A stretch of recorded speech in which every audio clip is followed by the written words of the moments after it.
प्यारे विद्यार्थियों, परीक्षा की दृष्टि से बहुत ही महत्वपूर्ण टॉपिक हम लेकर के यहाँ प्रस्तुत हैं। यह कक्षा 10 गणित का यह पहला इकाई है जिसका नाम है संख्या पद्धति। और इसमें जो पहली इकाई है इस संख्या पद्धति में इसमें एक ही अध्याय पढ़ना है। अध्याय 1 है वास्तविक संख्याएं, जिसको रियल नंबर कहते हैं। इस रियल नंबर में जो मुख्य टॉपिक यानी कि 30% कटौती के बाद से जो टॉपिक दिए गए हैं उसमें सबसे पहला टॉपिक है यूक्लिड्स विभाजन प्रमेयिका।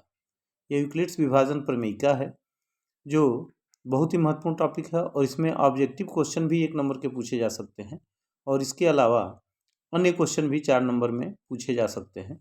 तो परीक्षा की दृष्टि से यह टॉपिक बहुत ही महत्वपूर्ण है। और इसके बाद से जो दूसरा मुख्य टॉपिक इसका पढ़ना है अंकगणित का आधारभूत प्रमेय। यह दूसरा मुख्य टॉपिक है और इसमें आपको किसी भी भाज्य संख्या का गुणनखंड करना सिखाया जाता है और उसकी सहायता से HCF और LCM निकालना सिखाया जाता है। इसके बाद से √2, √3, √5 के अपरिमेय संख्याओं का सत्यापन की यह अपरिमेय संख्या है, इसको कैसे सत्यापित करते हैं इसका प्रूफ देना होता है और यह 4 नंबर में प्रश्न पूछा जाता है। तो इस पूरे अध्याय से 5 नंबर के प्रश्न पूछे जाने हैं, जिसमें से यह तीसरा टॉपिक है और यह भी महत्वपूर्ण है। इसके बाद से जो चौथा टॉपिक है परिमेय संख्याओं का शांत और अशांत आवर्ती दशमलव निरूपण। किसी भी परिमेय संख्या को कब शांत और कब अशांत आवर्ती दशमलव के रूप में निरूपित किया जा सकता है, तो इस टॉपिक के बारे में पढ़ेंगे। तो इस प्रकार से यह महत्वपूर्ण 4 टॉपिक पढ़ने हैं, जिसमें आपको यहाँ पे स्क्रीन पे दिखाया गया है। एक बार फिर से देख लेते हैं। सबसे जो पहला टॉपिक है यह यूक्लिड्स विभाजन प्रमेयिका, दूसरा है अंकगणित का आधारभूत प्रमेय और तीसरा टॉपिक जो है √2, √3 और √5 अपरिमेय संख्याओं का सत्यापन कैसे करते हैं कि अब संख्याएं अपरिमेय हैं। और चौथा जो मुख्य टॉपिक है वह अपरिमेय संख्याओं का शांत और अशांत आवर्ती दशमलव में निरूपण। अब कुछ बेसिक चीज़ें जो हम बहुत पहले से पढ़ते आ रहे हैं, यह सेकेंड या थर्ड स्टैंडर्ड में जो भाग डिवीज़न का तरीका बताया जाता है, भाग देने का जो तरीका बताया जाता है, उस पर एक बार चर्चा कर लेते हैं।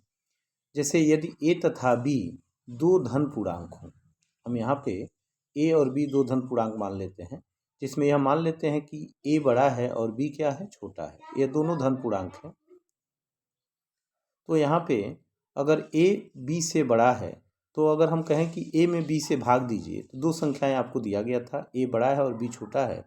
अगर a में b से भाग देते हैं तो हम इस तरह से लिखते हैं और डिवाइड करते हैं, तो जो हमारा भागफल आता है उसको हमने q मान लिया और जो शेषफल आता है उसको हमने r मान लिया। तो यहाँ हमारा r शेषफल है और q भागफल है।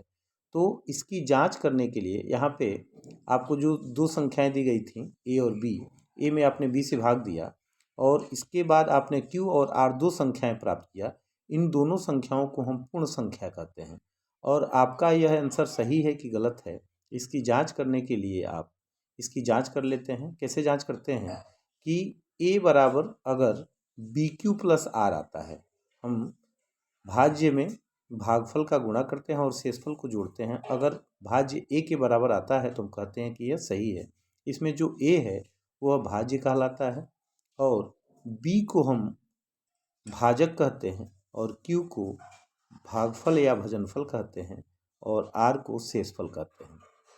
तो इस प्रकार से हम यहाँ देख पा रहे हैं कि यह जो संबंध है भाज्य बराबर भाजक गुणे भजनफल धन शेषफल, इसी को हम यूक्लिड्स विभाजन प्रमेयिका में कैसे देखेंगे, इस पर हम आगे बात कर लेते हैं कि जो यूक्लिड्स विभाजन प्रमेयिका है क्या है। इसमें 2 चीज़ें जो आपको बताई गई हैं, यहाँ पे ध्यान देने की बात है कि a और b के बारे में जो कहा गया है, a और b 2 धन पूर्णांक है और जो भागफल और शेषफल प्राप्त होता है उसको पूर्ण संख्या के रूप में जान सकते हैं। आप जानते हैं कि पूर्ण संख्या यानी कि होल नंबर को हम W से डिनोट करते हैं और यह 0 से स्टार्ट होता है और 1, 2 और यहाँ अनंत तक लिखा जा सकता है। तो इस प्रकार से a और b धन पूर्णांक है और q और r पूर्ण संख्याएं में से कोई भी संख्या हो सकती है। जो हमारा शेषफल है वो हमेशा या तो 0 होगा या 0 से बड़ा होगा, लेकिन b से छोटा होगा। जो भाजक है उससे शेषफल हमेशा छोटा आता है। तो कैसे इसको अब हम यूक्लिड्स विभाजन प्रमेयिका का स्टेटमेंट लिखेंगे, चलिए देखते हैं। अब जो इस चैप्टर का सबसे महत्वपूर्ण टॉपिक है यूक्लिड्स विभाजन प्रमेयिका, यहाँ 1 नंबर पे हमने लिखा है यूक्लिड्स विभाजन प्रमेयिका। यदि a तथा b दो धन पूर्णांक हैं, यहाँ दिखाया गया है कि यदि a तथा b दो धन पूर्णांक हो तो दो पूर्ण संख्या q और r हम ज्ञात कर सकते हैं। कब? जब हम a में b से भाग देंगे तो हमारा भागफल और शेषफल दो संख्या q और r इस प्रकार ज्ञात कर सकते हैं कि a बराबर बी क्यू प्लस आर, जहाँ r की वैल्यू यहाँ पे 0 less than equal to r is less than b का मान हमेशा आर का मान हमेशा बी से छोटा होगा, लेकिन 0 होगा या 0 से बड़ा होगा। हम ए को भाज्य कहते हैं, डिविडेंड कहते हैं, बी को भाजक कहते हैं, डिवाइजर कहते हैं, क्यू भागफल कोसेंट कहलाता है और आर शेषफल कहलाता है। इस प्रकार से जो यूक्लिड्स विभाजन प्रमेयिका है इसको यहाँ पे दिखाया गया है और यह a बराबर b q plus r comma के बाद लिखा गया है 0 less than equals to r is less than b. तो यह यूक्लिड्स विभाजन प्रमेयिका है। पूछा जाता है यूक्लिड्स विभाजन प्रमेयिका का स्टेटमेंट क्या है, कथन क्या है, तो आप लिख सकते हैं कि यदि a तथा b दो धन पूर्णांक हो तो दो पूर्ण संख्या q तथा r इस प्रकार हम ज्ञात कर सकते हैं कि a बराबर b q plus r, 0 is less than equals to r less than b. यहाँ देखिए लेस देन के साथ इक्वल का भी साइन यहाँ लगाया गया है, जबकि यहाँ केवल लेस देन का साइन लगाया गया है, लेस देन इक्वल टू दोनों का साइन लगाया गया है। इसको ध्यान में रखेंगे कि शेषफल 0 होगा या 0 से बड़ा होगा, लेकिन डिवाइजर b से छोटा होगा। अब इसके बाद से इस पर क्वेश्चन कैसे पूछे जा सकते हैं, तो एक एक क्वेश्चन का हम डिस्कस कर लेते हैं। अब यहाँ पे जो पहला क्वेश्चन दिया गया है यहाँ दिखाया गया है यूक्लिड्स विभाजन प्रमेयिका a is equal to b q plus r में a तथा b है। a और b क्या है इसके बारे में अभी आपको बताया गया है कि a और b क्या है। ऑप्शन दिया गया है पूर्ण संख्या है, प्राकृतिक संख्या है, धन पूर्णांक है और ऋण पूर्णांक है। तो आपको बताया गया कि a और b दोनों धन पूर्णांक है, यह ऑप्शन आपका सही होगा। तो इस प्रकार से यह ऑप्शन आपका सही है, a और b धन पूर्णांक होंगे। दूसरा क्वेश्चन दिया गया यूक्लिड्स विभाजन प्रमेयिका a बराबर बी क्यू प्लस आर में q तथा r क्या होंगे। q और r के बारे में बताया गया है कि यह पूर्ण संख्या होंगी और इस प्रकार से यह पहला ऑप्शन आपका सही होता है। ये पहला ऑप्शन आपका सही है। आप OMR सीट पर इस ऑप्शन को आप ब्लैक कर सकते हैं। क्वेश्चन नंबर 3 आपके स्क्रीन पर दिखाया गया यूक्लिड्स विभाजन प्रमेयिका a बराबर बी क्यू प्लस आर में r का मान क्या होता है। तो अभी बताया गया था कि 0 is less than R equals to R और less than equals to B. यह जो ऑप्शन होगा यह सही होगा। तो यहाँ पे यह ऑप्शन दिखाया गया है, यह लास्ट ऑप्शन आपका सही। आप OMR सीट पर इस डी वाले ऑप्शन को आप काला करेंगे और इस प्रकार से आपको यह नंबर दिलाएगा। 1 नंबर का यह प्रश्न है। क्वेश्चन नंबर 4 है यदि किसी संख्या को 12 से भाग देने पर भागफल 8 आता है तथा शेषफल 10 आता है तो वह संख्या क्या होगी। इसका मतलब यह जो दिया गया है यह हमारा डिवाइज़र दिया गया है जिसे हम भाग देते हैं और यह भागफल दिया गया है और यह हमारा शेषफल है।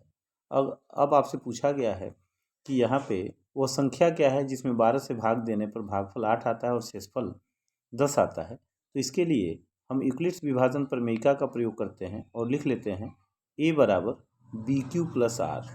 हम यहाँ लिख लेते हैं यहाँ पे a बराबर बी क्यू प्लस आर और बी क्यू प्लस आर बराबर होता है a। तो इसमें 12 में हम ऐसे लिख लेते हैं a बराबर बी क्यू प्लस आर। अब b का मान यहाँ पे 12 दिया गया है, q का मान 8 दिया गया और शेषफल 10 दिया गया है। इसको जोड़ लेते हैं तो ये 12 बट्ठे 96 हो जाएगा और इसमें 10 जोड़ेंगे तो 106 हो जाएगा।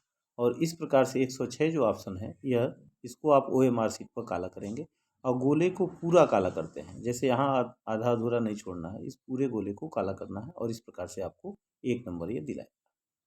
क्वेश्चन नंबर 5 में पूछा गया है किसी धन पूर्णांक n के लिए प्रत्येक धनात्मक, यहाँ n के लिए नहीं, यहाँ लिख लेते हैं p के लिए, किसी धन पूर्णांक p के लिए धनात्मक विषम पूर्णांक का रूप होता है।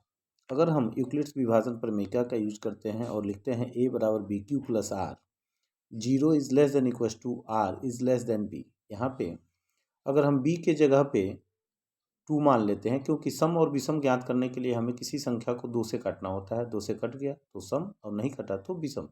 तो और q के जगह पे हमने p मान लिया, तो यहाँ पे हम लिख लेते हैं a बराबर b के जगह पे 2 और q की जगह पे p और प्लस r लिख लेते हैं। अब यहाँ पे r की जो वैल्यू होगी 0 is less than equal to r is less than 2।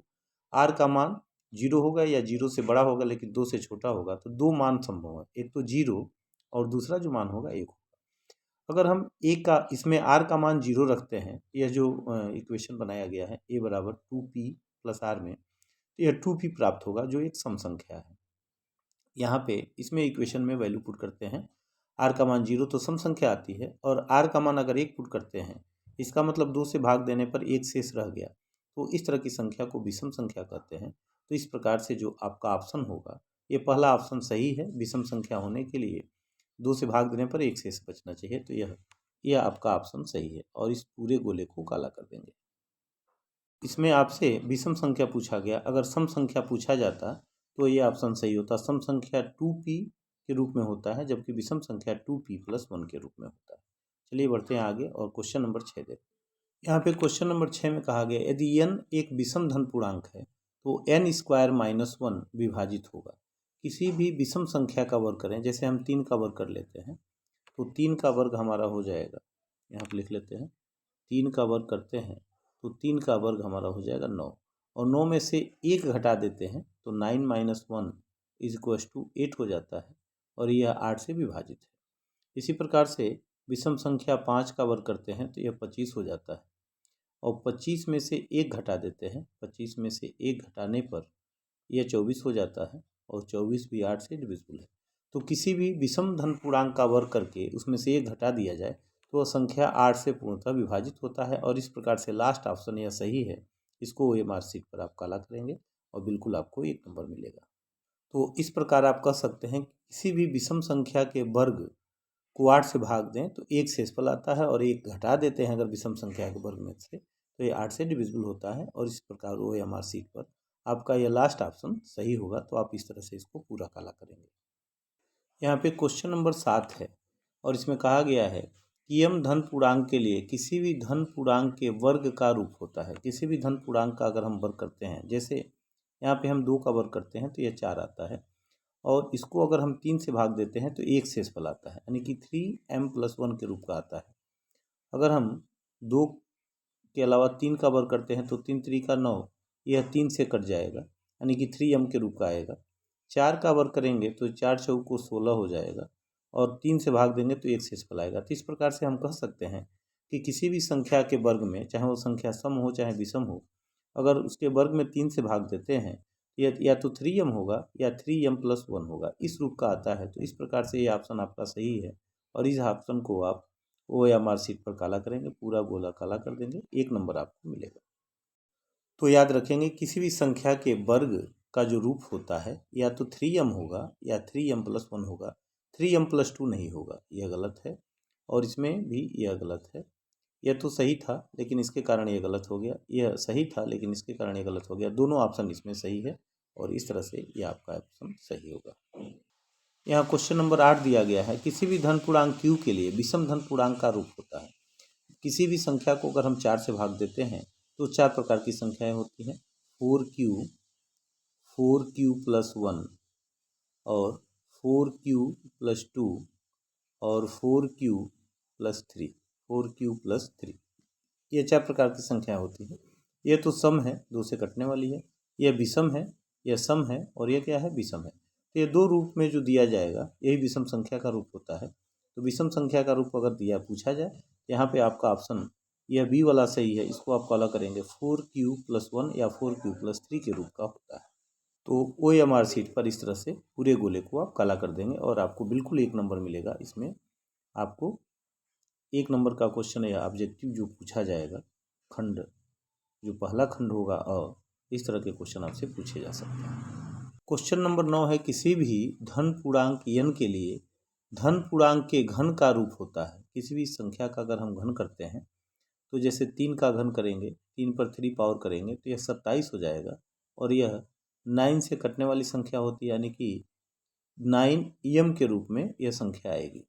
जैसे 4 का घन कर देते हैं तो हो जाएगा 64, और 64 में अगर हम 9 से भाग देते हैं तो यह 9m + 8 के रूप का आता है। या तो शेषफल 0 आएगा या 8 आएगा। इसके अलावा अगर हम 5 के क्यूब में अगर भाग देते हैं, 5 का क्यूब यहाँ लिख लेते हैं, 5 का क्यूब हो जाएगा 125, और 125 में 9 से भाग देते हैं तो हमारा जो ऑप्शन आएगा ये भी 9m + 8 के रूप का आएगा, क्योंकि 9 में अगर हम 8 से भाग देते हैं तो 8 शेषफल आता है। 9 में 125 में 9 से भाग देते हैं तो 8 शेषफल आता है। तो इस प्रकार से ये भी सही है, यह भी सही है और ये भी सही है। यानी कि जब भी किसी संख्या में 9 से भाग देंगे तो उपरोक्त सभी सही होंगे और इस तरह से आप इस ऑप्शन को आप ठीक कर सकते हैं, इसको पूरा काला कर दीजिएगा। तो याद रखेंगे, जब भी किसी संख्या के घन में हम 9 से भाग देते हैं तो 9m + 1, 9m और 9m + 8 के रूप की संख्या प्राप्त होती है और यह आपसे प्रश्न पूछा जा सकता है।